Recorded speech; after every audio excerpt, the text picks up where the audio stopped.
What's great is that you're at a company that actually has a chief client officer. Not every company does. And that shows the focus on the client, who is the highest authority in our business, right? There is no higher authority than that.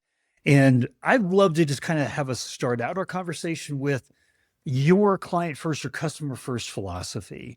And you talked about it, how it like literally drives everything. And I just love to get your point of view on that.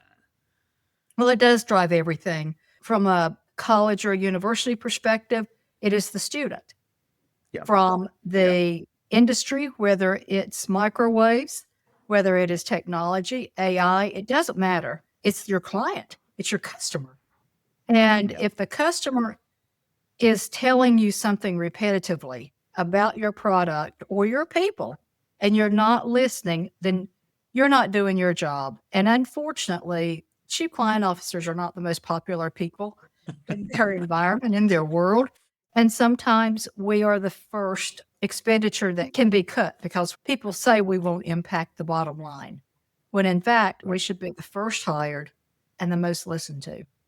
Well, I'm going to underscore that in a rather big way because McKinsey did a study recently and they talked about how not only CX is the number one differentiator in the market, but talking to our customers, for you students, for any of us that are listening here, our customers, having a voice of the customer program, a deep understanding leads to a better customer experience, which is the number one differentiator in the market.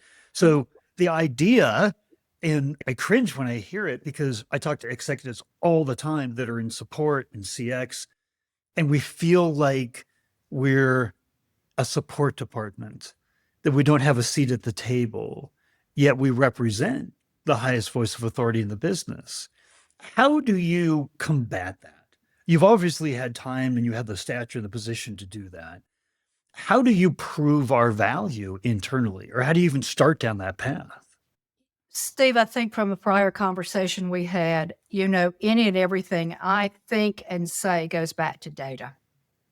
And it's one thing to talk about personalities. We can talk all day long, and that's not going to get us anywhere. But, I think if you're in customer experience, client experience, you've got to have your data. You've got to know what is there an area that is you always hear is problematic. If so, pull the data together with your net promoter score, with your help desk, your CSAT. Begin to pull that information together. If you want to undertake, which is a big undertaking, do your own individual survey. One of the things that I do at Pirelli, with the help of some really great technology people, we do an end of the year survey. It's not enough that at the end of the project or in the middle of a very long project that we send out the NPS. At the end of the year, would you do it all over again with Pirelli, and would you recommend us? Yeah. That tells me, and I look at who responds. I don't get a name, but I can see an institution. And oh my gosh, we had so much pain with them. By golly, they do it again. Yeah. It's kind of like a marriage.